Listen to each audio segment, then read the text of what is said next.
Hello, everyone. It is Friday night, and we are live for another Friday night pint. And we're going to be talking about obviously all the latest news and talking points with West Ham, the big Fernandez rumors that are going on. He's been linked with every single club going, it seems, and there are reports saying that he will be sold regardless of our status in the Premier League. We're obviously going to look to the huge weekend, which I call it an absolute must win if we want to stay in this Premier League. A draw is not good enough for Newcastle, but we'll get into it. And yeah, of course, I'm here with Scott, but we've also got Marshy on. Do you know what, Marshy? We've had you on, I think, a post-match pint. I feel like you've been on. Have you been on at least one Friday night pint, or is this your first one? I don't know if this is a debut outing, boys. I don't know. I can't remember. It might well be. I'd have to have a look through. Yeah. No, listen, mate. It's a pleasure to have you on, and appreciate you stepping in. Nikki and Ryan are out. So let's listen. We'll get straight into it. There's been a lot of reports about Fernandez. Everyone's linked him. He's been linked with PSG, Man United. I think I've seen Barcelona or Real Madrid. It was one of them. Arsenal. But they are saying that no matter what happens, he's probably going to be sold. Obviously, as you guys know, we're in a poor financial situation at the moment. Whether even if we stay up financially, we're in a bit of trouble. So listen, Marshy, you're on here, coming on, and yeah, give us your thoughts, mate. Let's start with you. Yeah, as I say, the reports that you're alluding to. I mean, I've seen some stuff going about, and I can't really, without being funny or disrespectful, though. If we do stay in the league, then surely that's the sort of personnel that you'd want to build a team around. I think he's obviously come out of a comfort zone since he signed from Southampton. He had a steady start, but I mean now he's looking at potential hammer of the year sort of quality stuff, and you can see the potential. So I'm not surprised that obviously clubs are wanting him, but then again, if we have to err on the side of caution and we're looking at the side of it that we don't necessarily want to in relegation, which as we know can still very much happen. And whatever that likelihood is to be the case.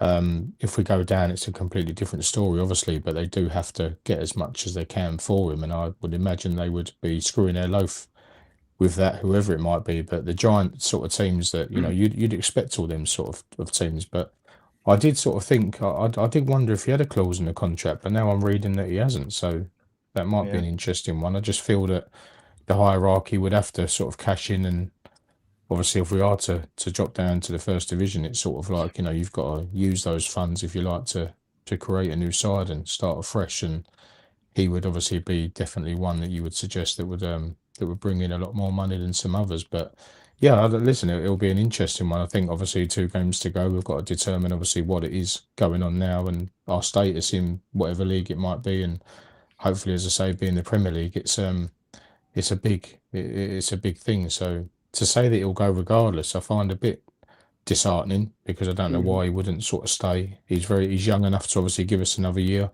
21, he's got his life in front of him. He's got many years of football professionally, obviously in front of him, and Portuguese national team. So yeah, it'd be interesting to see what happens. Yeah. I think it comes down to the state that Sullivan and Brady have left the club in, mate, and because we're going to be in a situation where we're going to have to sell players, and they look at him as an easy asset, I guess. Out of the players that are sold, they're looking at him, and with all these clubs coming in, I mean, I think the one positive about all these clubs being linked is we may get into a bidding war. Now, if we stay up, we'll probably get more for him than if we go down. If we go down, obviously our bidding power is a little bit more limited. But if we stay up, then we can try to command big fees, close to Declan Rice, because we've only just signed him, so he's got a lot of time left on his contract. So it's just it comes down to ownership. And in a minute, I'll get Scott's thoughts on Fernandez, but we'll talk about the players that we're looking that could potentially get sold and see if he's going to be one of the first names on there. But yeah, I mean, what do you think about this, Scott? I mean, I'll just say this: like, if we sell him, I've just lost that. I'm at that point now where I'm not attached to any player anymore. You know, we had that big attachment, I think, with Declan Rice and things like that. He's a quality player, and like Marshy says, like we should be building a team around players like this. That's the thing, rather than, you know, if he goes, he goes. It's a sad indictment of where we are, because they're talking about selling him to fund a rebuild. That was one of the lines in the reports, and it's like, hang on, he was part of the rebuild. We had an aging squad. We brought in these young, exciting players in, and now we're selling these young, exciting players in to fund another rebuild. We've got to start a rebuild again, which is massively frustrating, and it's starting from scratch. What do you think, Scott? No, Marshy summed it up there. You know, he is the type of player you need to build the squad around. Like you said, Dan, we got him in for the rebuild. You know, young, talented player. You know, well at his feet, that type of thing. You know, it was. You know, he's someone you want to be building the midfield around. And then straight away, because we're in this financial difficulty, we're like, well, yeah, he's the one we can cash in on the most, which makes no sense whatsoever. Again, it shows a lack of plan and forward thinking within the hierarchy, because you're looking at the squad. You know, you've got players there that need to be offloaded. Your Fulkrugs, your Wall Prowses, your Cornets, players like this, players you need off the wage bill, players you need to get rid of, that you know are going to be going out the door. You've got a young, talented midfielder who wants to pull the strings in your midfield, who always wants the ball. There's one thing I like about Fernandez. He never shies away from it. He wants the ball constantly, all the time. And you've got to be looking at that. And as we said the other week, you bring in Callum Wilson, you've got to build a squad around Callum Wilson. We didn't do that. You know, and again, it's just madness that we've got into this situation where no matter what happens, we need to sell probably our largest prospect, or our biggest prospect in Fernandes. It's stupidity, absolute stupidity, and no forward thinking or plan. Yeah, I mean, I heard like rumors that like Fernandez is desperate to leave. I mean, I'm sure if one of these top clubs came in for him, he wouldn't say no. But it seems to be driven from the club, and that's the thing. It's been so publicised, the financial mess that we're in. You know, everyone's going to know the Sharks are going to be circling. So, I mean, you're looking at the players that are likely to be sold. We're looking at obviously Fernandez, or the players that are going to generate a lot of money, that they'll look as an option. But Bowen will be an option, which I think I feel like Bowen could stay, but I think Bowen will be an option. Somerville, Fernandez, Diouf, Mavropanos, with how good he's been, he's going to get a lot of interest. I'm hearing Ajax are interested in Alvarez, which is a positive, as much as I wouldn't mind to keep Alvarez, but he's a player that's been on loan and we could generate some money for. But yeah, I don't know, man. Can you guys see the players that will come in for that a team's going to come in for? Who do you see going and who do you see staying? Like Marsh, I mean, you think of all the players that could attract attention. Well, I think, as you just said, I think the big players is that handful of players, that little group there, isn't it? Your Somervilles, your Fernandez, your Dioufs. You know, as you said as well, Mavropanos, it seems to have very much turned a corner. I think ever since Disasi sort of come in and been next in, they've sort of built a solidarity at the back, which would suggest that, you know, Mavropanos is able to play his better game and he's been a lot more positive. So to say that people will be in the window for him as well, it's I just think you're probably looking at your Somervilles, obviously, to go. These players, remember, they want to play at the highest level. And if we're suggesting that we're to stay in the league, it's obviously a bone of contention, isn't it? But if we're talking of staying in the league, then you want to keep all them prized possessions. You know, we've had all this before. We're no strangers to these situations with players that we've had in the squad, and, you know, you're better players as opposed to some other sort of squad or fringe players. And we have that, you know, we have that in abundance, to be honest. But I think you're looking at, I know Bowen, I think at the start there was some reports to suggest that he said that if we go down, he's off. And then obviously, could they potentially keep hold of him, or could we get a season out of him if it was a worst case scenario? Obviously, we need the funding, don't we? You know, the reports don't lie. You know, the records and the documentation that has been released doesn't lie, but they would have to get, obviously, the best that they can out of these players, obviously, financially. As Scott said, we were supposed to build around Wilson.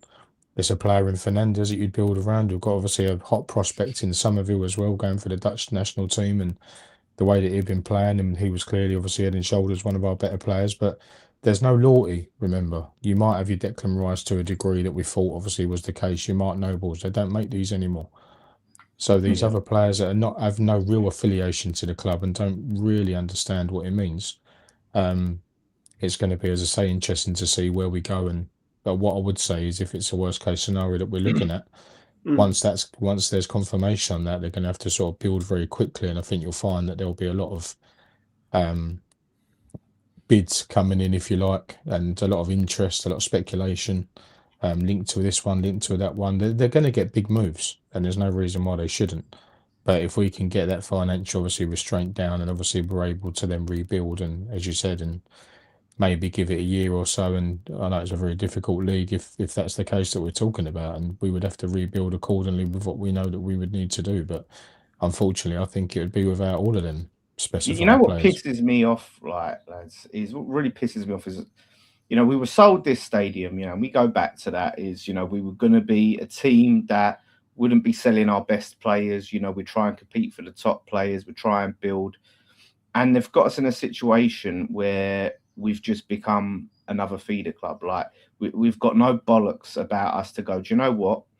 Yeah, teams are going to come in, but we ain't selling. It just seems like we're rather than find solutions. I mean, because it's been spoke about that they can put their own money in. Like, them putting their own money in would alleviate the urge for us to have to raise money through sales. So if Krasinski and Sullivan put their money in, we wouldn't have to sell these financially. So if we had some ambition, you look at teams like Villa, teams like Newcastle, all of them sort of clubs, when their teams come in for their players, you're gonna have to pay well over the odds, mate. Like Isak, they had to pay 150 mil. Like, even Everton, it's not as easy to get a player out of that club.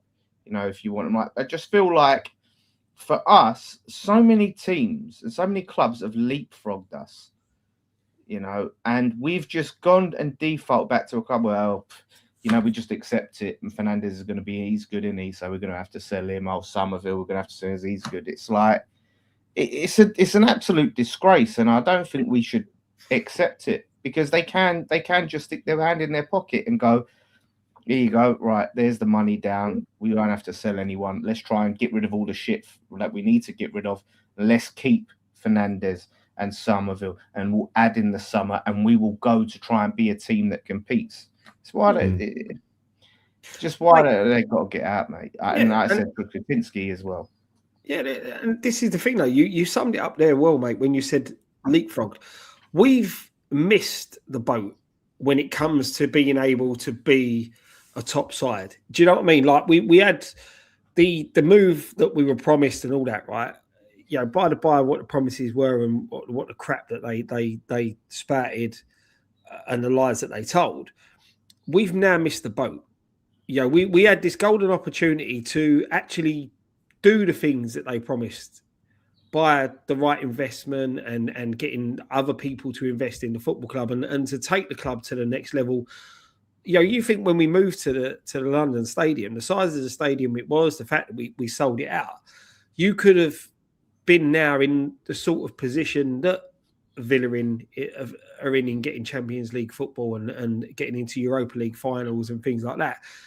We've missed the boat.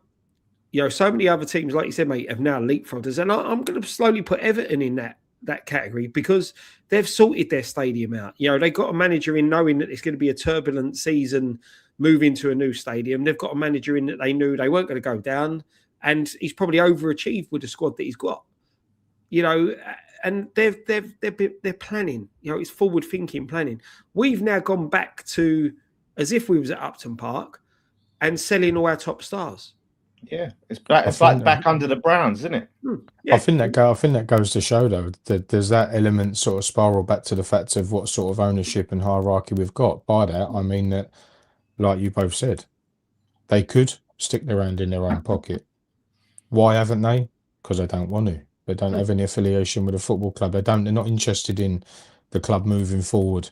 If they was, then we would have been up with these teams that are clearly leapfrogging us, and they have well leapfrogged us. And say what we like, and we're the ones obviously falling by the wayside all the time, and we have to, what like Dan said, why should we have to accept that? We're not a side that has to sit back and just accept whatever reality that might be. Moving with the times with regard to football and everything else that goes with it as well. But we tend to, you got to finger up your arse in neutral gear, for want of a better word. We can't sit static and stale and doing what we're doing now. Like you say, you want to keep hold of your best players, and then you want to build around those, and you want to become even bigger. You want to improve. You want to get the European qualification each season. You want to battle with the teams that we should be in categories with. I mean, no disrespect to Aston Villa's, Everton's, Bournemouth, Brighton's.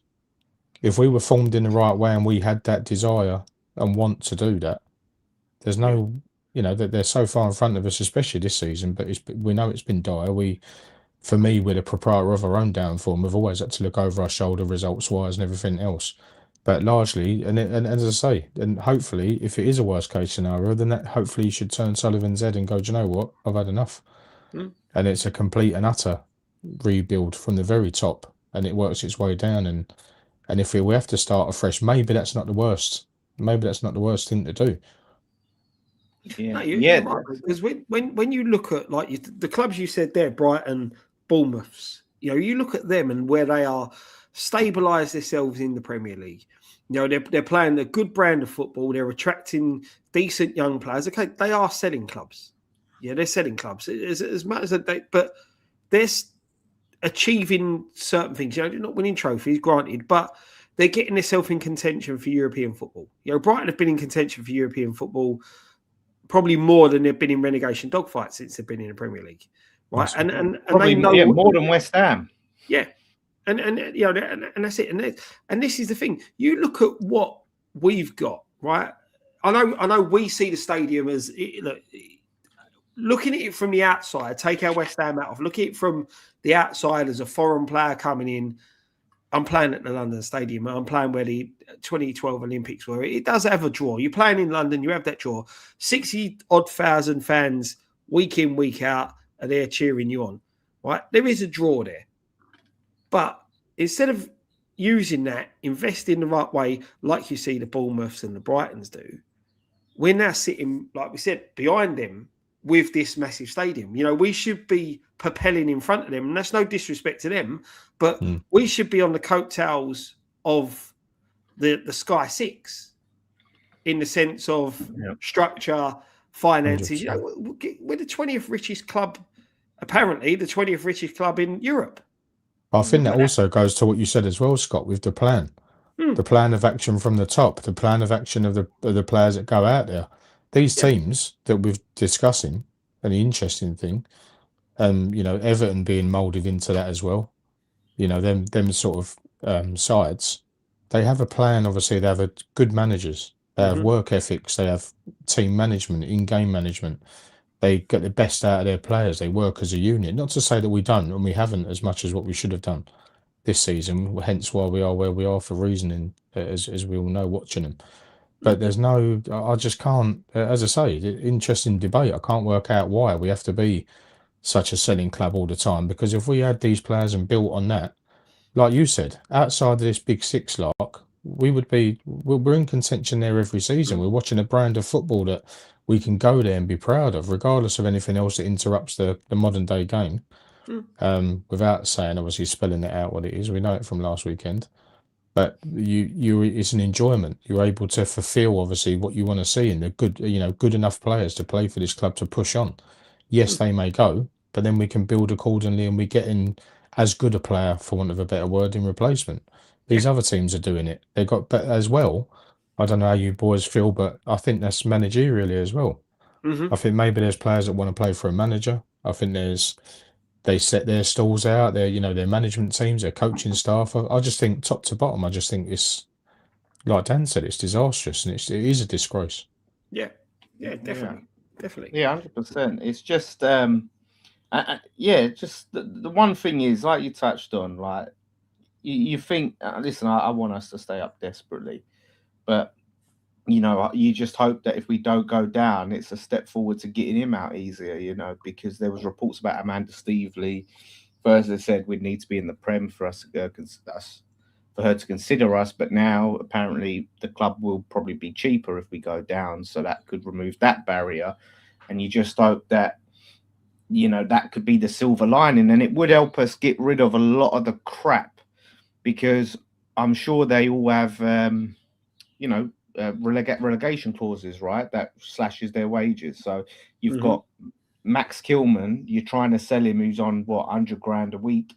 All of a sudden he's on 50 grand a week. Easier to sell him. Fulkrug is on over 100 grand a week. He goes out to 50, 60 grand a week. Easier to get rid of him. Like some of these players that we're stuck with, you hope someone would take Cornet. Someone somewhere would want to take him permanently, but and then we can rebuild. That's the only silver lining. But I desperately do want us to stay up, but stay up or go down. We've got Brady out. We've got to get. Yeah, we're not going to go anywhere while Sullivan's in charge. Bit of a controversial one, really, right? But do you think to achieve a proper rebuild, right, if we stay up or go down, one of the players we should let go is Bowen? To get why do you say that? To achieve a proper why? Because we get good money for him. Yeah, and if you're looking to taking if you're rebuilding, I think you want to be looking at younger players and keeping them younger players than keeping Bowen. So you're saying if it's a choice, I'm just putting it out. No. All right, we're not going to shoot you, Scott. Don't worry. Yeah. If it's a choice, you're saying basically keeping, say, Somerville and Fernandez or selling Bowen, right? Yeah, that's what you're putting out. That do you know what? If you're just saying that's the choice, right? I'm not saying that is gonna be a choice, but if it's like sell Bowen, keep Fernandez, Somerville, or sell them, keep Bowen, I think I'm selling Bowen. I get where you're coming from. I don't know whether or not it's because you've largely, and you sort of buy into it. He has carried us for the last 2 or 3 seasons, regardless as to what we might think of him with the extra bit of kit on his arm and everything. Because I don't think he's that sort of player. I think he's more of a gent. But then we don't know what happens behind the scenes and how they prepare for a game, what he might be saying in the changing room, dressing room before the games, trying to prepare the best that we can. But yeah, I don't know whether it's a case that as he crossed the line with West Ham, has he gone as far as he can? Hit a ceiling, yeah. And I also believe that he can play for a better club. When he's got the England contention, and similar to Rice when he was first called up. Look at all the players that you're playing around in the big 6 media-lovey teams. You're telling me that he wouldn't be interested in that? Anyone would do. You want to be at the heart of the game, especially in the best league in the world that we are currently a part of. It's yeah, I don't know, but then I think obviously with the family side of it, would they obviously have a large involvement in obviously a West Ham, born family, and they understand what it means, and they're nurturing him into sort of understanding it maybe a little bit more than what he might let on to do. But I think if the money was right, and I think this is the biggest essential thing, you've got to be looking at the price tag that goes with it, because then you do have to replace. And I think they'd have to be very shrewd. They'd have to sit on the fence and be like, right, this is a sort of amount of money that we want, if that was to be the case, and we're not budging until that might be the case. So yeah, the thing is with the Bowen, right, is I would be reluctant to sell. Obviously, he's a quality player. I think he's got the second most goal involvements in the league, which is, stats and eye test. Just if you didn't know them stats and you'd watched him, you'd say he'd had a poor season. If you didn't know the number of the number of goal involvements. But like I know some people criticize him as a captain and that, but if you sell Bowen and get more younger players in, you lose someone who has some degree of leadership. Whether people think he's a good leader or not, he's a damn sure better leader than someone like Fernandez or Somerville or any other young player. He loves the club. He's been here a long time. He knows the club. We got so many players out of the club that are like that.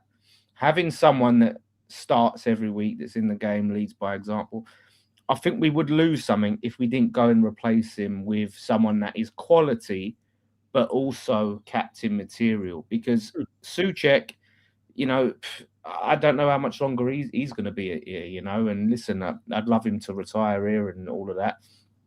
But we're losing them sort of characters. And someone said about Bowen to Newcastle, he's been linked to Newcastle, but I can't see it. Like I can't see it unless I think even if we set to bid, like he seems so settled here in London. They seem very family orientated. Like his missus and that, she seems so super family orientated. So I don't know whether he'd want to like uproot his kids, his missus, and move fucking to the other side of the country. And I just have to say that Somerville Bowen rumor was absolutely pathetic. I don't know if you guys saw this doing the rounds. I did see. That's just complete fucking. And it's some West Ham page on Facebook. That is it's rumors about Somerville and Bowen's missus rubbish. And stuff like absolute. that. Couldn't be further from the truth. Yeah, that just screams of a Spurs fan trying to put that out there, trying to unsettle the team. Like any West Ham fan that's actually genuinely putting it out there is a fucking idiot. Well, I think anyone that's even questioning it, I think that's the concern as well, because we know that all it tries to do is unsettle our players. Do you know what I mean? Yeah. Putting that the thing with Bowen, I think if we go down, I think he goes. I think simple reason is, he's 29 now. He's got one move in him, big move. Do you know what I mean? If he doesn't leave West Ham this season, at the end of this season, he's never going to leave West Ham. He's going to stay there, and that's the choice I think that he's got. He's got, I think he turns 30 early next year or the end of this year. No real big side is going to take a punt on someone his age. That's what I was going to say, because he's got to want to be looking at a side that are involved in Europe as a minimum. Yeah. So someone like a Newcastle. He's perfect for Liverpool. He slots in there perfectly as a seller. But is he really going to be what Liverpool are looking for at the age of 29? Well, I think for Liverpool, I think what Liverpool need to do is, they've signed a lot of players in the summer. You've got someone, and I'm not trying to pitch him to Liverpool, but he's someone that is an experienced Premier League player. Most seasons he's been the top goal involvements behind Salah, right? It's always other than Salah, Bowen's up there, in the numbers. So he comes in and you ain't got to worry about him developing. You've got Frimpong behind him, who is young, who is quick. Mm-hmm. So they don't necessarily need to go youth FC. They can say, do you know what? We're going to bring in Bowen for 3 years or whatever. He's our main man up there. Do you know what I mean? And then we'll look at the next. Yeah, the thing with that though, Dan, is that they play on the front foot. That's the difference. We play on the back foot. They play on the front foot. And that's why Bowen will be suited much, much more to a club that plays on the front foot. Because it sort of relinquishes the amount of work he has to do. Listen, I like Bowen. He frustrates me sometimes, but I like him. And he has carried us for a long, long time. But, just saying, it's just an interesting thing to look at, that if we could get 50, 60 million for him, we could potentially keep one of the younger players who may have a bit more longevity for the squad. I agree with you say, Scott, as well. I think just with that quickly, I think obviously he has thinking about that logically now, he does have such a big decision to make, regardless, like when the season finishes, maybe even regardless as to what our status is and what league we're playing in. Because like you say, if you've got, which is true, really. If you're late 20s, sort of early 30s, and you're knocking on that door, you realistically have only got one move. And if that is to be the case, you've got to get that right. But then, like we said, the value of money, that's got to be the right, that's got to be right as well. Yeah, it's got to be the right fit for us as well as it is for him. As I said, I'd rather go into next season, no matter what league we're in, with Bowen in our side, because Bowen, I think we dropped down to the Championship. Bowen's goal figures at least will double. He will piss that league. I would love to think he could give us a year if they just sort of somehow said to him, listen, this is a worst case scenario. Yes, we may have been expecting it. We've partly deserved it for the way that we've gone about our football. It hasn't happened for one reason or the other. There's a lot of political shit that's going on behind the scenes, and obviously the way that the club's run, top to bottom, there's all question marks around, loads of topics of conversation. But can you give us 1 year? Yeah. There's been rumours that he's willing to, so we'll have to see. Shout out to Sharky, by the way, for being a member for 9 months. Everything's crossed. We win at Newcastle. Come on, you irons. Steve WHU Bell, member for 9 months. I really need to work on them 1 year membership badges, so everyone's got that. Actually, quickly, I'll come back to that question. Mark, member for 9 months. Bowen can rejoin Hull when they come up. Could you imagine? Do you know what? We owe them. After we took Snodgrass and got them in the shit, and then we took Bowen and they went in the shit. Like we do owe them. So if he went anywhere, if we did sell him, I'd love to sell him to Hull. That'd be a serious kick in the bollocks. Yeah. Shout out to SE7 to Euro Super Chat. Spurs fan here. Genuinely think you're staying up. Oh, I bloody hope so, mate. I hope you're right. Shout out to Matt, who has a question. That's a question, but it's a good point. Bowen goes, who scores 10 plus goals a season? Jimmy and Fernandez ain't. Now let's look at that in the Premier League, because I think if we got relegated, take your pick, right? If we kept those other players, I think Somerville would bang the goals in. I think Fernandez would even chip in. However, if it's the Premier League, you're right. Like if we sell Bowen, he's our biggest goal threat. Obviously, what is it? 20 plus goal involvements this season. Yeah, but that's what we never get right. We never get that right. We never get the striker. We never get the players that have.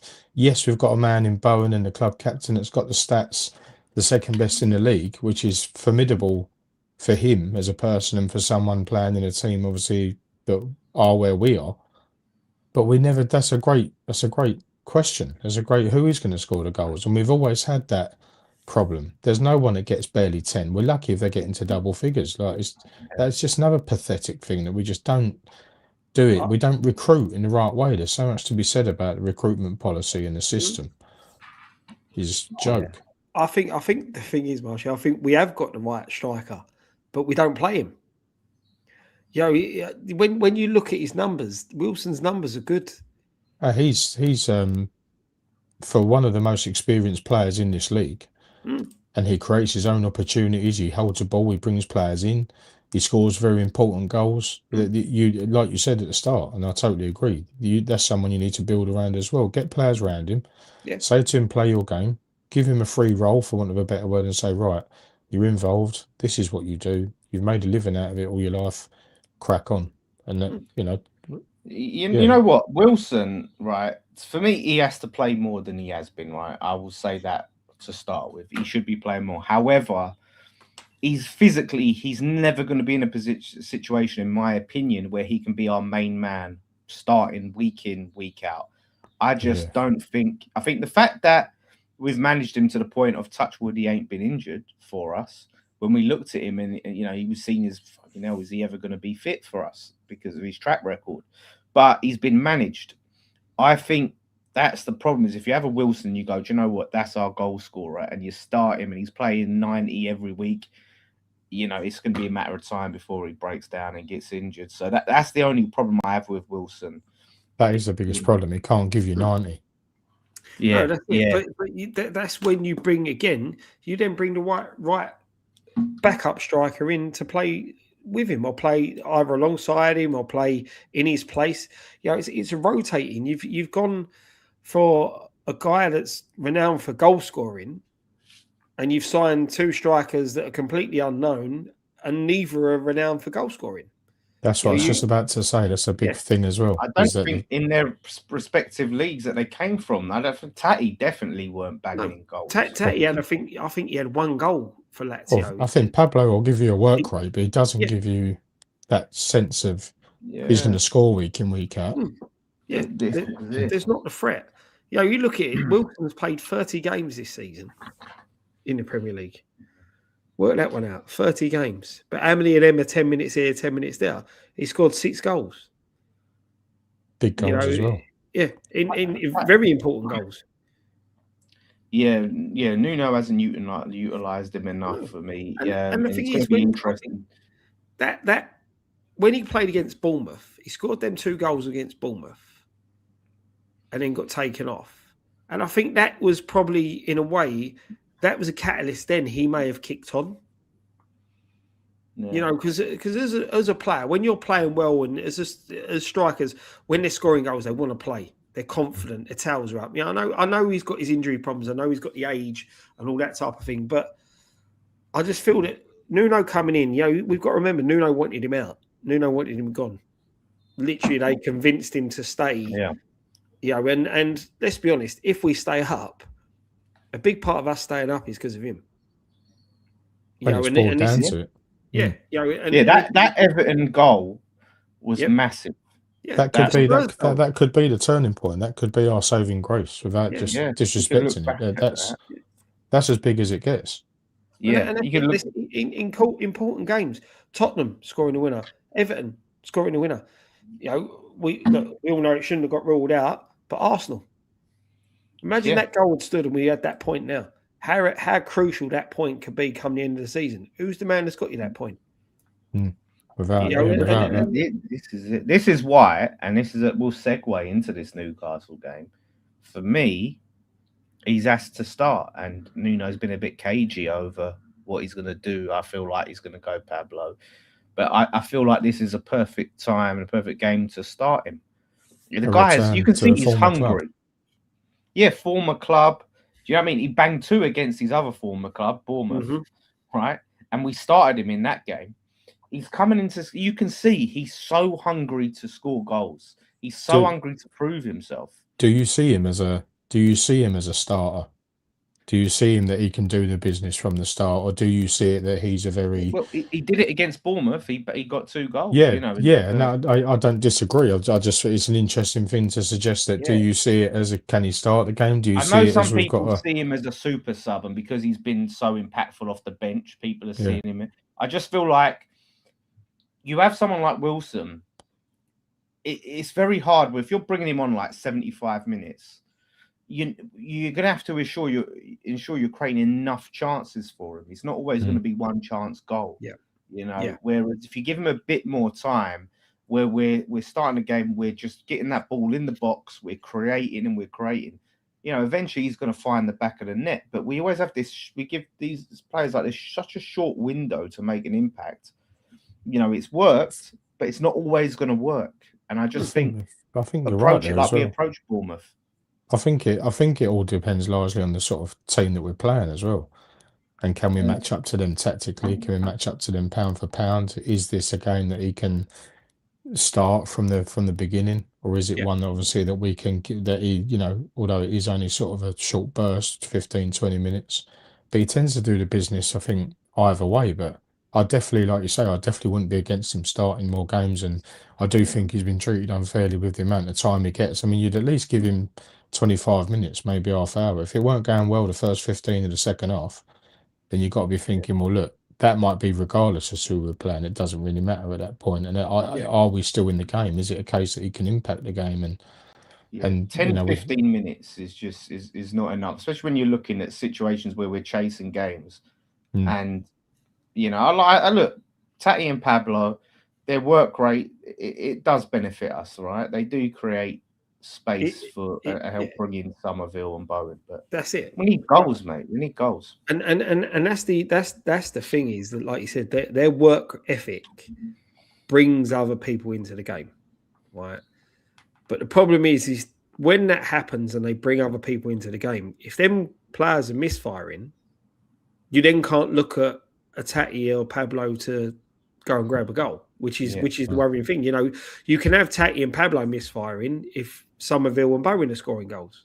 But do you know what the worry is, Scott? I'll just say is I think in the last few games, Somerville and Bowen haven't really even had that many shots. I don't think it's not that they've even been misfiring. They've had, if you actually look at the games, right, they've probably had like a couple shots each. They're not, sitting there getting into chances, finding their range and just hitting it wide or hitting the keeper.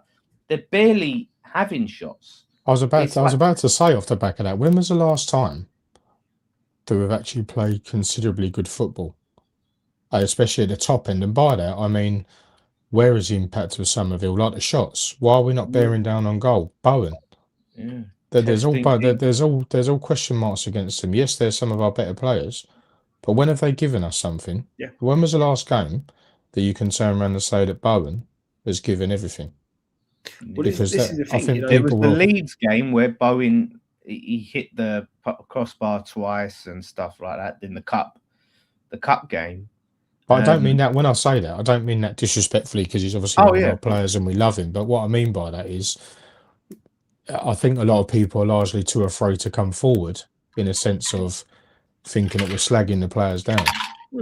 But we're realistically, and be it the realism attached to it, is that when was the last time he's given you a game?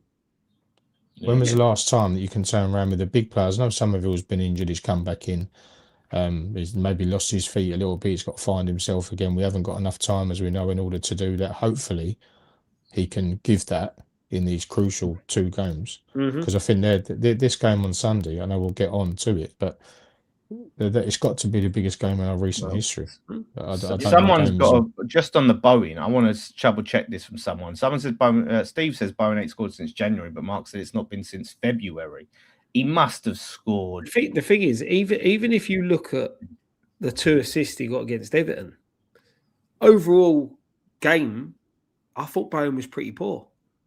And that's why standards as well. But that's why I feel that we're not allowed to say too much with the big players. It's all well and good if they're like your squad players, like your Souček. I get a lot of scrutiny, but for me, he's one that you need.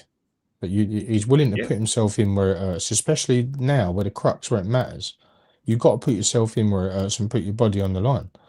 He will give you that. But with the likes of the biggest, and as soon as people say West Ham, they think of Bowen straight away. And they go, yeah, he's brilliant. Yes, he is brilliant. But in this current situation, when has he given us games where you think, and either way, with January, February, whatever it is, that's poor. It's poor. Yeah. Apparently, it is January. It's January, like, and this is someone, and it just goes to show you, by the way, because earlier he was on fire earlier in the season in terms of goals. We just weren't winning games. We could not. We was taking the lead a lot of the time. We wouldn't see it out. So now, someone that we've just spoke about there, what Matt said earlier. If you get rid of Bowen, who's scoring your goals? Well, right now, this is the problem.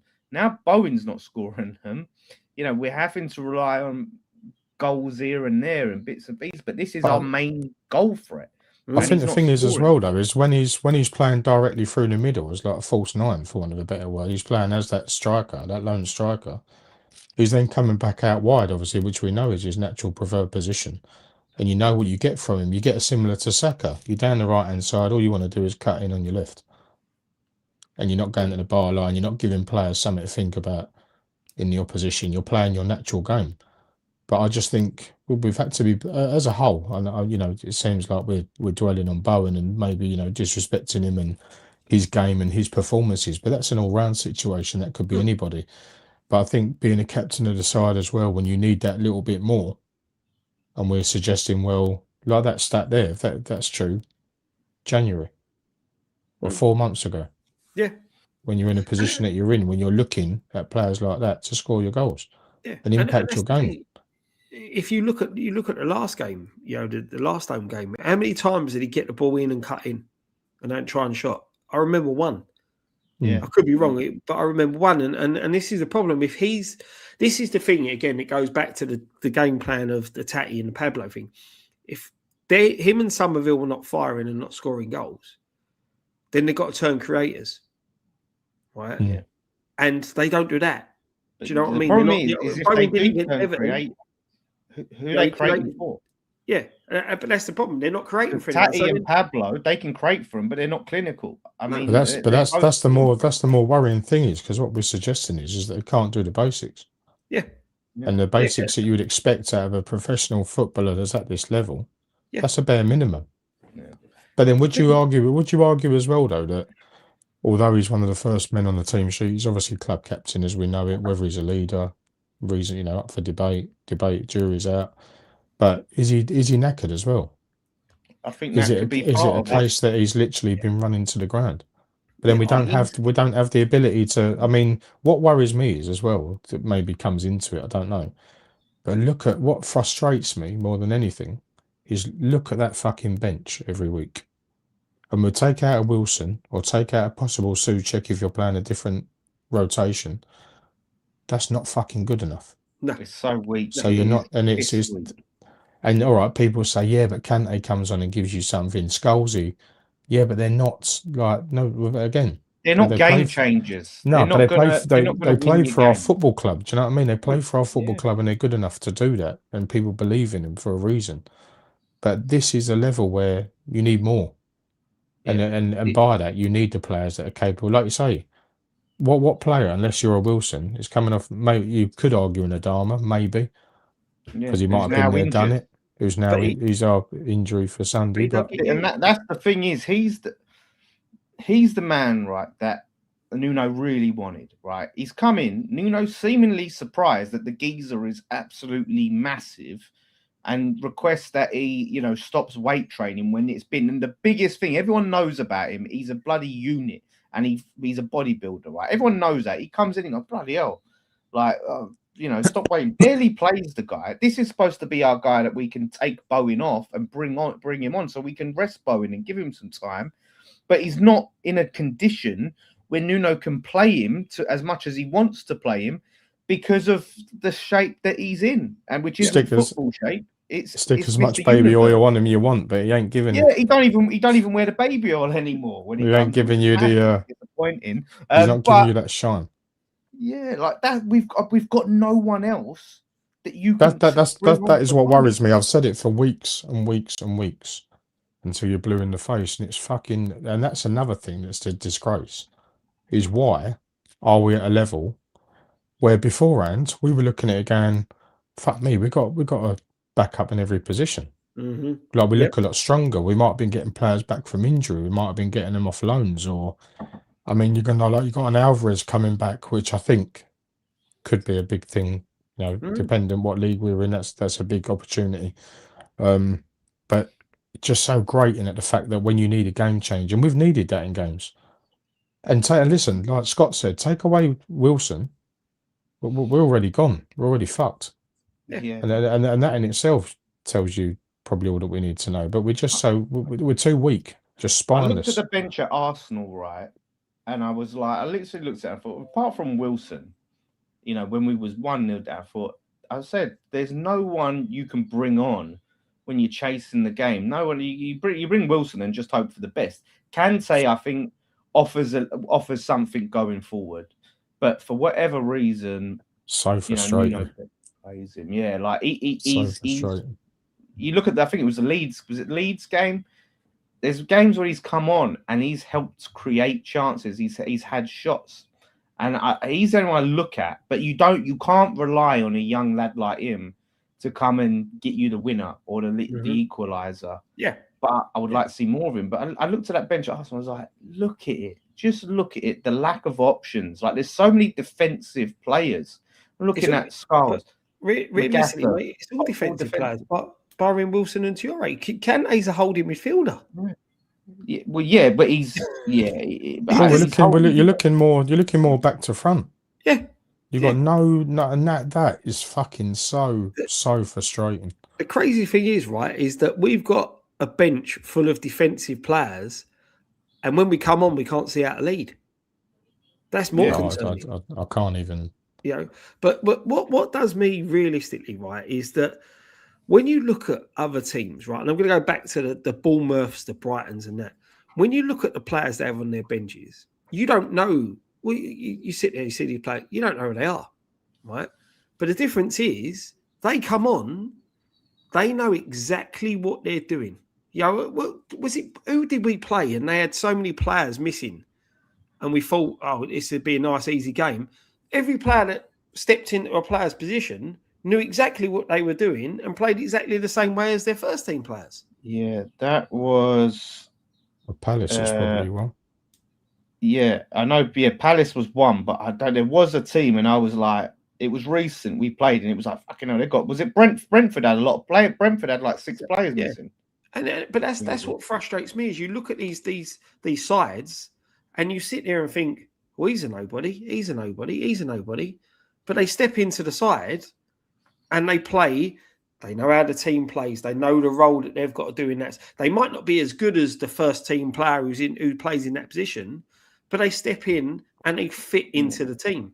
But that's exactly, and that is, again, we could talk frustration all night, but that just shows how embarrassing the situation. Yeah. Because we just don't. Well, what do you do if Somerville has to come off? Well, you just have to hope La Madrid can stick him on and hope for the best, who never, ever, ever plays. Last time, or he's got to totally change it up because he doesn't have a plan B again. Yeah, but that's it. This is the frustrating thing, is like, if you've not got Chiore and you lose Somerville, you push Diouf forward. Diouf's a winger. That's when Scalzi comes in. Yeah. Even Scalzi can play left wing. He played left wing when he made his debut in Europe. He was playing left wing. But we don't utilise the players for other attributes that they've got. I've just got a thing with the younger players coming through. I totally understand it, and fair play to them, and they've clearly got the ability, but they're championship players at best. And let's be real, you need something different in this situation. Scalzi and Kante and them boys ain't going to give you what you need to stay in this league. No. And that's the biggest worry. I mean, there's so many. 100%. I will say this. Matt saying this talk now equals we're getting relegated. I will say it doesn't mean we're getting relegated, but what this is an indictment of the reason why we're in the mess that we're in the first place. Yeah. Because of how poorly we've built this squad, for the money we've spent. As someone said, look, we sold Rice for over £100 million, and we're in a situation where we're looking at talking about our bench the way it is now. We're getting relegated, in my opinion, if we don't beat Newcastle. We have to beat Newcastle because for us, if we was to lose against Newcastle and Spurs pick up a point, we're relegated because of the goal difference. Like, we cannot take a chance. We can't bank on Chelsea right now, right? As much as Spurs are terrible at Stamford Bridge, we can't pin our hopes on Chelsea doing us a favour. We have to do it ourselves, because this could be our last lifeline. We can get a point and Spurs win and we're relegated. It's as simple I actually think that, with all jokes aside, we're playing Newcastle at a good time. And I think they're obviously, 2 games to go, they're mid-table. A lot of their supporters that I've been listening to on radios and various socials actually want us to get a result. Yeah. And I think a lot of that is because of the sort of players that they want to inherit, obviously, in the summers. And you look at it, they're competing, right? Because if Spurs stay upright, Spurs have got the money to go and get big players. That's competition for Newcastle, who want to try and usurp Spurs in that big six, right? So for them, it's better. I said this I was on Loading Mag, the Newcastle channel.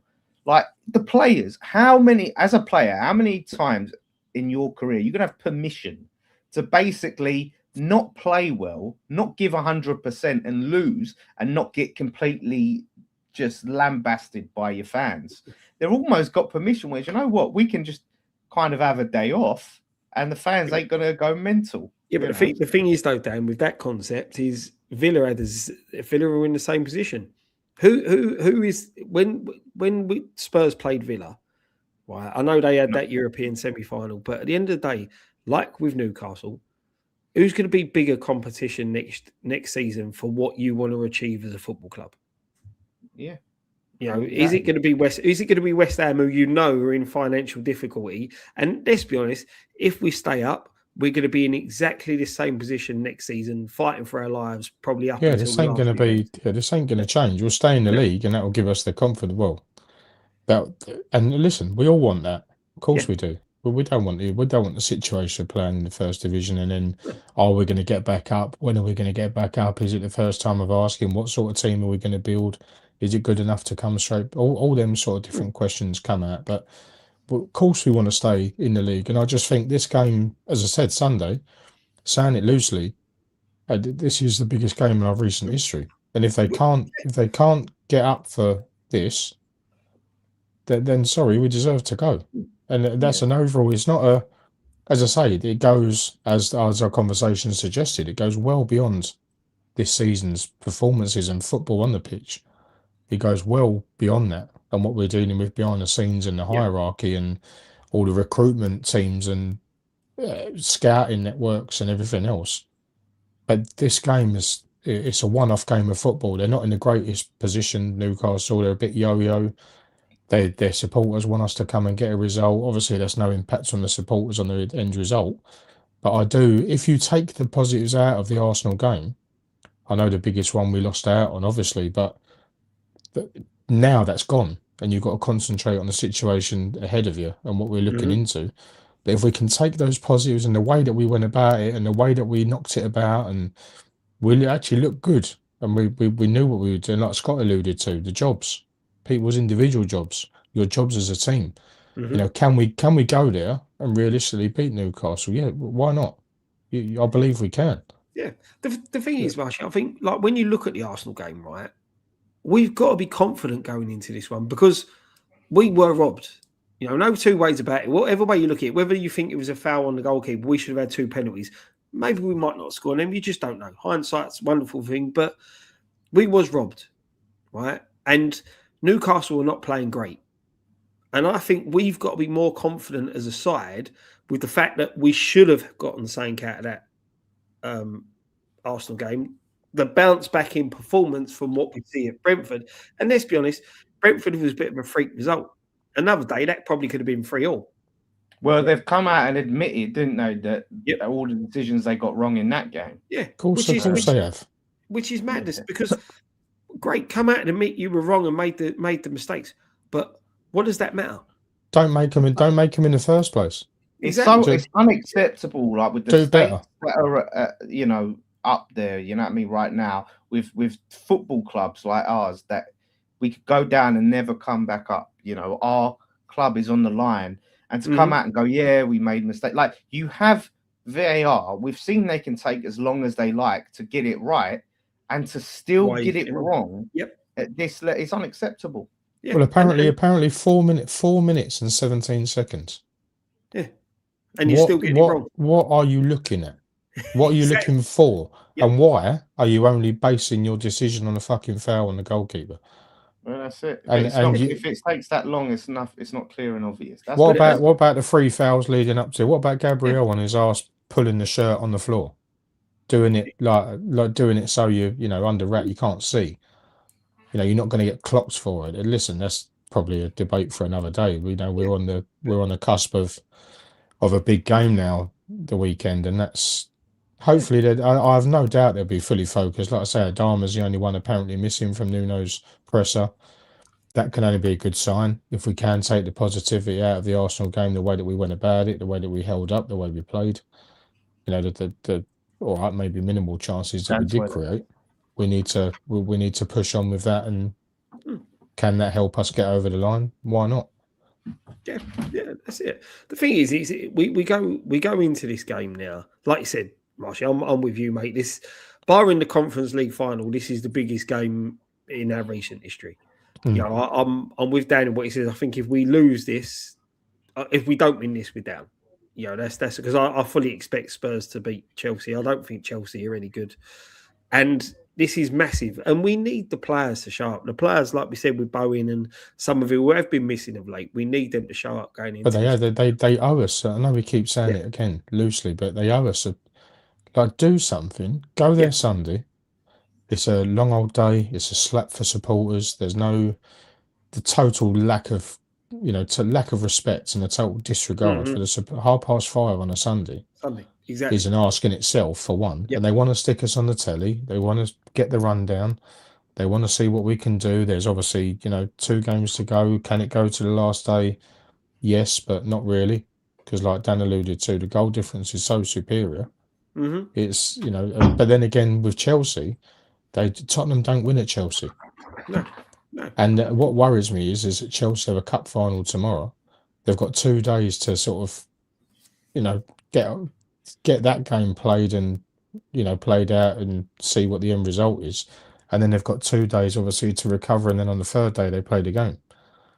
So, but then again, if Chelsea can come through tomorrow and, Nothing to suggest they can't. It's a one-off game. It's an FA Cup final, regardless as to it's Manchester City. We know that and how good they are and what their capabilities are. It's a one-off game of football. We've nearly seen that when we played Liverpool that year. What we did there.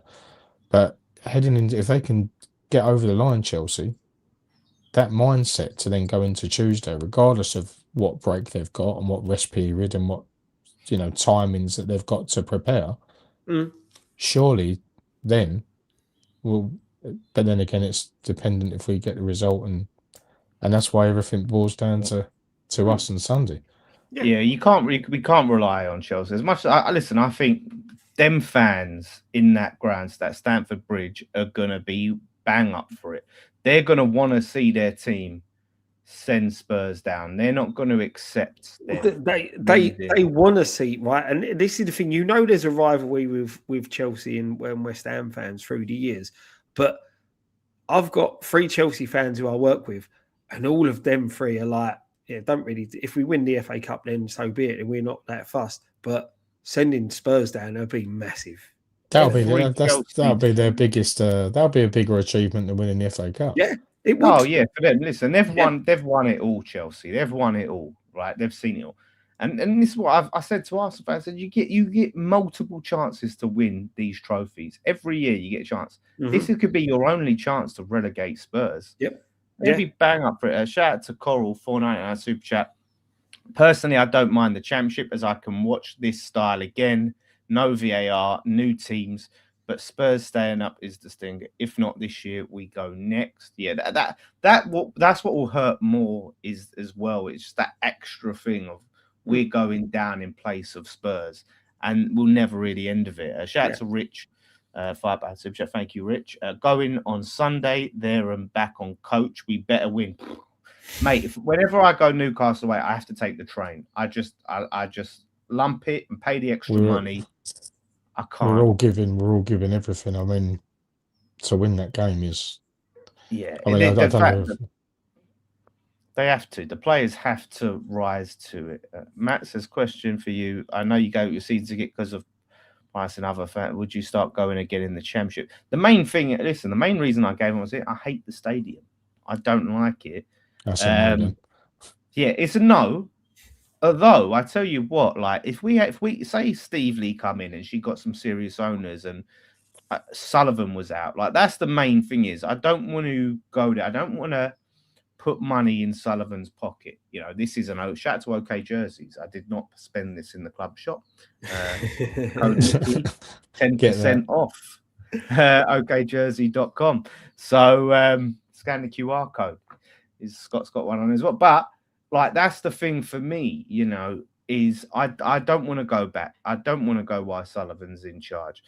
Sullivan comes out. Look, as much as I don't like the stadium, there's things I miss about going there. Scott, I was with Scott. You go there, you watch the game together, you have a chat. So yeah, as it stands, while he's in charge, no. If I feel like things will change, you've got someone who actually wants to make a difference and make that stadium something that is enjoyable. Then yeah, but hopefully, like I said, just on the Newcastle game, I feel like I don't know what you guys feel because we know Nuno can be very cautious. I feel like for this game, just go for it. Like just go for it. Has to. No caution. I would be seriously pissed if he fucking sits back and invites it. You can't. This is a go. You cannot afford to go any other direction, any other way, other than just go at them. And hopefully we've got I know we've conceded a shed load of goals and the goal difference is far maximum to the other mob that sort of in North London that we're in contention with. But I mean, we've got to. Well, now like Scott said before, on the front foot, get on the front foot from the start and maintain it. That's what we failed to do. The amount of times we've come out the blocks and we've failed to maintain the tempo. I have faith now in the defence because I think a lot of the damage was done before we had this partnership of Mavropanos and Disasi. Like a lot of that damage was done. I know we conceded 3 against Brentford, but they were contentious. some of them goals. You know, one was a penalty, which Diouf, apparently people are saying that Diouf one wasn't a pen. When I watched it, it looked stonewall, but some people are saying when they've watched it back and whatever. But they were contentious. Like, I have faith that we can go and attack and trust Disasi and Mavropanos at the back. You know, I'm not saying we have to fucking high line for life, mate, and all of that stuff, but we need to be peppering their goal. We need to be creating chances. We need to be putting goalkeepers under pressure and testing keepers. You know, the amount of games I see where we're having such a lack of shots. This game it's bigger than a cup final. Like, it's bigger. This could be our last chance to stay in the Premier League. So I have to see a team that is pressing, that is fighting to win first and second balls. You know, we're first at everything. And we are, pushing higher. I don't want to see one player trying to run the ball up into, you know, 3 defenders. We need to be attacking in numbers. Like I said to Scott, I think this is a game where you've got to take the ball by the horns and give something back to us. No time like the present, and especially now in this situation. I want all of them to understand, when you stick that fucking shirt on your back, leave it all out there. Leave it all out there. Like Dan said, be first, be second, pick up the second balls that we fucking rarely do. That's another frustrating thing. Battle. And we've seen that. We have seen that we can do that. Very minimally, probably but we can do it.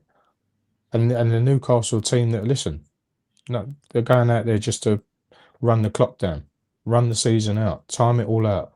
We got things to do. We've got to get in, get out. The other thing as well, we've got to be physical going into this game, because, like, you know, when you look at it, Newcastle have nothing to play for, right?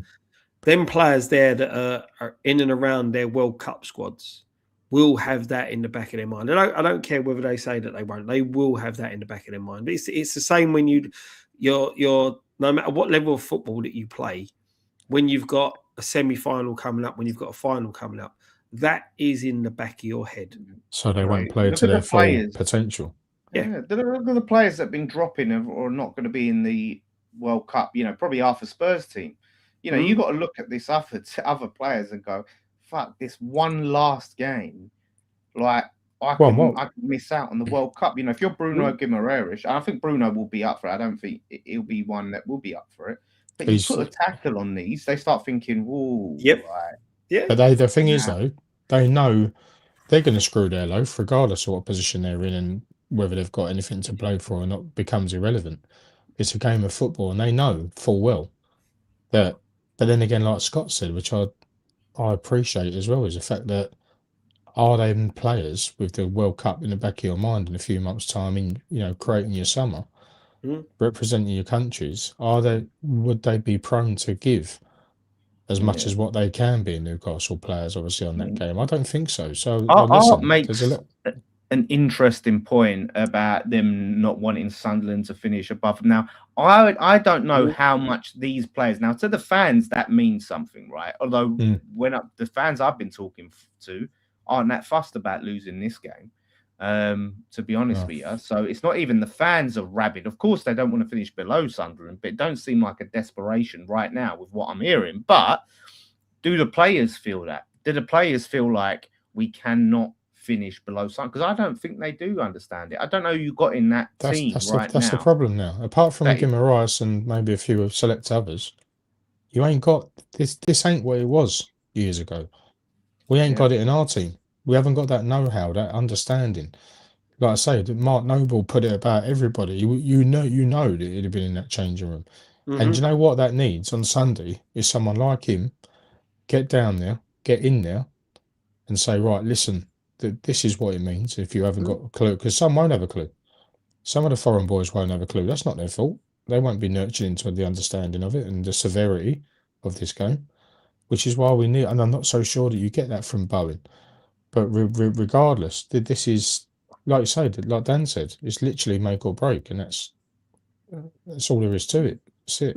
That's it. Yeah. Our desire to stay in this league should be far greater than their desire to finish above Sunderland, right? That's 100%. Because the thing is, finishing below Sunderland won't define Newcastle's future. They finish below Sunderland, they'll come again next season stronger. One season. They'll spend money. Yeah, one season, and Sunderland will go boast about it. But in next season, Newcastle can surely have to believe that. There ain't no major bragging rights there, is there? But I actually think I actually do believe that Nuno, by the way, will have them gunning for it. I generally believe that he will have them pumped. I do believe that he'll have them prepared, and I pray, and I hope to see a team that we've been longing to see all season. One of them games where we're going, do you know what? If we get over the line as soon as that fucking whistle blows on Sunday night, if we get over the line and we're all turning around and going, listen, this is the bollocks. This is now on Tuesday. We're all Chelsea for a night. We don't want to be, but we are. And I will fucking say it as well. I'm Chelsea for a night. Don't give a shit. I don't give a shit, mate. We all will be cheering Chelsea. We'll be proper Chelsea lads. We proper Chelsea. I feel like I just feel like we, not that I can't see us losing. We can't say that, but I just feel that maybe this is our time. This has got to be. You've got a Newcastle team there for the taking. Like Scott said, good points are being made. They've got a World Cup. They've got players representing their countries. They're not fucking interested. They might finish below Sunderland one season, bragging rights for a little while. Get to the Summer World Cup, no one gives a shit, and you're preparing for a new season. But I think this for us, and I generally think that Nuno will have them, and I would be shocked to see any other preparation and gunning for this game. If we're not on the front foot and we're not battling for it, and we're winning 50-50s, we're winning our individual battles, we're playing as a unit. Listen, we can't do much more than that, and I genuinely believe we'll see that and all. Yeah, and the thing is, the chance, the opportunity to go a point above Spurs in the final day of the season, to have it in our hands, like to put Spurs in that bottom three on the last game of the season, to know that Spurs will have to win that game, and all we have to do, it sounds like simple, but we just got to beat Leeds. Then we just have to win our game. But put the onus as well. Put the onus on Tottenham. Yep, that's it. Do our job. Come away from there Sunday and say, right, the onus and the pressure really for a little while is off of us. Mm-hmm. West Ham supporters, us lot are going into Tuesday. If we win Sunday, we're going into Tuesday going, right, come in. Yeah, put that pressure on them. Because they haven't got a good record at Stamford Bridge. They don't win there. Yes, things can change. We understand that. Football's football. But like you said as well, Dan, Chelsea ain't wanting to lose that game. They're wanting to help the aspect of having them in the first division. Yeah, again. And yes, that does help us. And that's, we have to deal with that. Again, the same concept with Newcastle. Who is going to be your bigger rival next season? West Ham or Tottenham? Yeah, but I think that's why generally a lot of the Geordies that I've been hearing about and on the radio stations and Talk Sport and the social media accounts going, listen, it boils down to the fact that we want the same players in the summer. Yeah, and why would you want to play for Newcastle when you can play in London? Yeah, and that's the biggest difference. Chelsea's the same. Chelsea, who's going to affect Chelsea more? Tottenham or West Ham? Yeah, well, you look, even Xavi Simons, right? He's been a bit of a flop, but Chelsea wanted him, and Spurs ended up getting him. Mm-hmm. You look at Newcastle in the summer; they tried to sign every fucking player they could, and they couldn't get them because other teams in the top six wanted them. So and now they'll have to play for Newcastle. Yeah, I said it. I said it on the show the other day. Newcastle wanting to win this game is like turkeys voting for Christmas. It's you're going against your own interests. Do you know what as well? Going into the game, that's brilliant. Going into the game, they've got a few injuries and all. Yeah, so I don't know if Joe Lint and Livramento. I don't know if it's Botman at the back or Shah is a doubt as well. So listen, inject that if that's the case, because we're halfway there. Yeah, keep other players we're never quiet. going to get a better opportunity to face Newcastle. It's a tough place to go, St James's Park, no matter what happens. Oh, regardless, we're never going to get. It's like saying we had it with Palace, and that's what worries me. Is we never was going to get a better time to go to Selhurst Park and win than that, and that's why I hope they realise like this ain't like 5-6 games to go anymore. This is 2 games to go. You can't do what we did at Palace and fucking sit and play cautious. Like so. It's the learning curve, and hopefully by now especially by now, because if they haven't, it's going to be a long 2 games. But I genuinely do believe that Nuno will have them up for it. I would be shocked, astounded 100%. If we turn up there and we haven't prepared well. Sporting Journey says, genuine question: how long realistically do you think it would take to get back to the Premier if you did go down? I think this question you probably boil it into 2 parts. Like, it's hard to say. If we come back up first time of asking, then that's one thing. If we don't come back up first time, I think we could be down there a long old time, and it's going to depend on what players we can convince to stay and who we can attract. But if you're to say, okay, we sell Fernandez, we sell Somerville, whatever, but we keep Bowen, I think if you keep Bowen in the Championship, we come straight back up because he will just bang the goals in. But we have to come back up first time, because if we don't, mate, the financial situation gets worse. More players leave. Especially more emphasis on the fact that you haven't even got to win it either. There's other avenues to do that. Yep. Well, the thing is, we've got a little bit more leeway now because there's 2 extra playoff spots now, isn't there? There's 8th. You can finish 8th. Like 7th and 8th, isn't it? 7th and 8th. Both. You know West Ham both as well as I do, right? For a fact, we go down, we're coming up in 8th place. We'll get 8th in the playoffs. That's what will happen. It's the most West Ham thing ever. We've seen it before. Yeah. We ain't going to go drop back down and win that league. No. That's not going to happen. It'd be an hard slog, and we'll get 8th last game of the season and go on and win playoffs. That's what I'd love us to walk it. Yeah. Is this true? Leeds got 6 out Sunday. Well, they had a couple for the Tottenham game, didn't they? Yeah. Okafor and a few others. Yeah. I thought Leeds were, and do you know what? Respect to Leeds, by the way, because Leeds essentially had nothing to play for, but they gave it everything in that game. They really showed but their mentality's in the right place, and they get the best out of their players, and they play as a unit. They've got a manager that knows Leeds and how they work and what they want out of a football club and performance. And do you know what? Fair play to them. Them and Forest, they've stuck games together, they've stuck results together, they've become hard to beat, and that's what happens. Yeah, that's it. They honestly, and I felt like, I mean, look, the Sean Longstaff had the chances, 2 clear-cut chances to win the bloody thing, and you just think, honest to God, that Longstaff, and you know, that'll be the save of the season, because that's a fucking typical thing to happen. Yeah. But when we need the goal to go in, and Leeds were fucking pressing on, and I'm sitting there watching it going, just fucking get it done. Any other time, Leeds are 2-1 up there. And that is literally the whole of West Ham United. And the whole, everyone that's invested with us is literally leaping about the place. That 13 minutes injury time was an absolute disgrace. It was such a disgrace. They stuck that up as Spurs were in the ascendancy. Mm-hmm. And John, fair play, they didn't bottle it on that Maddison penalty, because that was not a penalty. He got the ball. I don't care what that was. I think after what happened Saturday, mate, I don't think they had the opportunity to. They're still recovering from Sunday. Yeah. I don't think they had the opportunity to balls that one up. But you're right. That was never a penalty. No, never. Yeah, Spurs fans are still screaming. Yeah, he's got the ball. It's tight. Like, I don't think. I think he took a risk there.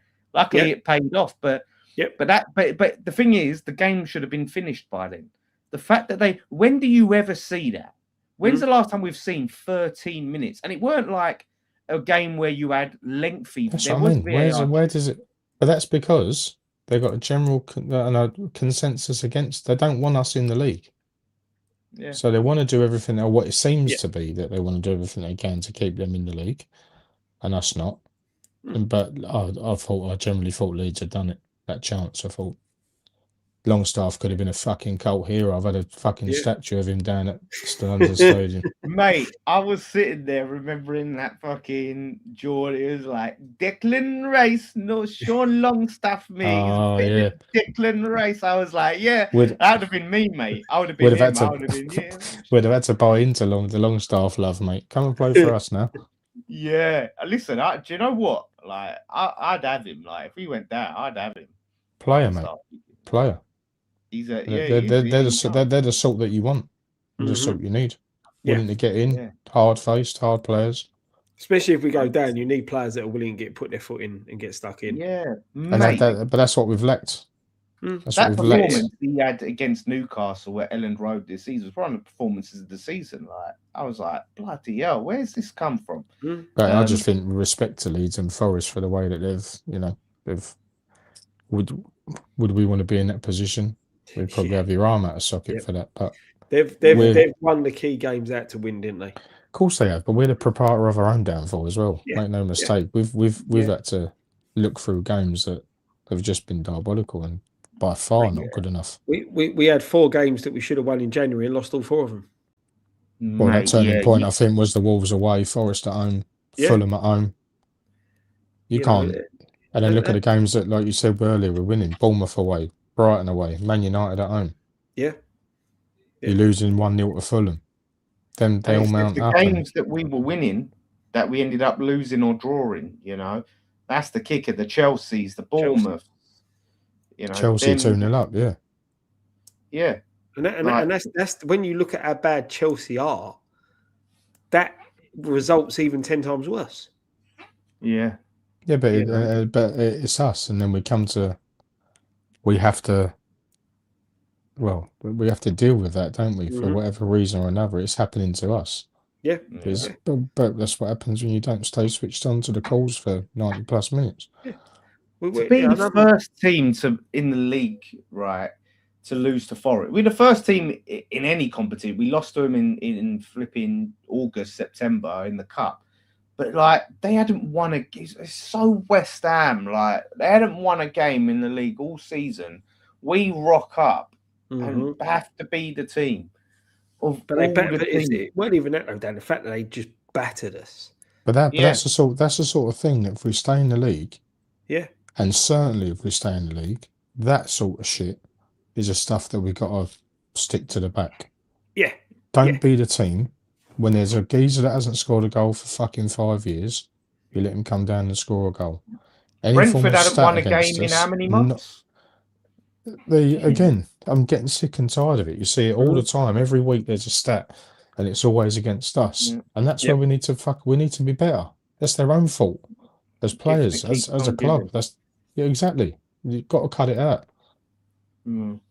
So, I mean, look, saying that, lads, then looking at Newcastle, let's try and predict this case. Oh God. Do you know what? I'm gonna be I'm doing the watch along. I'm gonna be sick to my stomach with nerves. It's 5:30. It is gonna be horrible. And I just hope we bang in like 3 goals in the first 10 and I can relax. But 2-1 West Ham. 2-1 West Ham. 2-1 West Ham. Have it. And Bowen would have scored since January. Yeah, he's got to finally get on the goals, isn't he, Bowen? I think we can come through. So 2-1. Yeah, 100%. What about you, Scott? Do you know what? Right,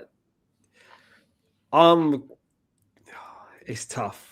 It's tough because it's such a must win. The nervousness is terrible. I can see it in his face. It's terrible. It's just, I could see it being 2-1 either way. I really could. It's one of those. It's either going to be a nerve-wracking, we're going to win it 2-1, or they're going to score late and we're going to lose it 2-1. Watching through your hands behind the sofa. Mate, it's not that happens, mate.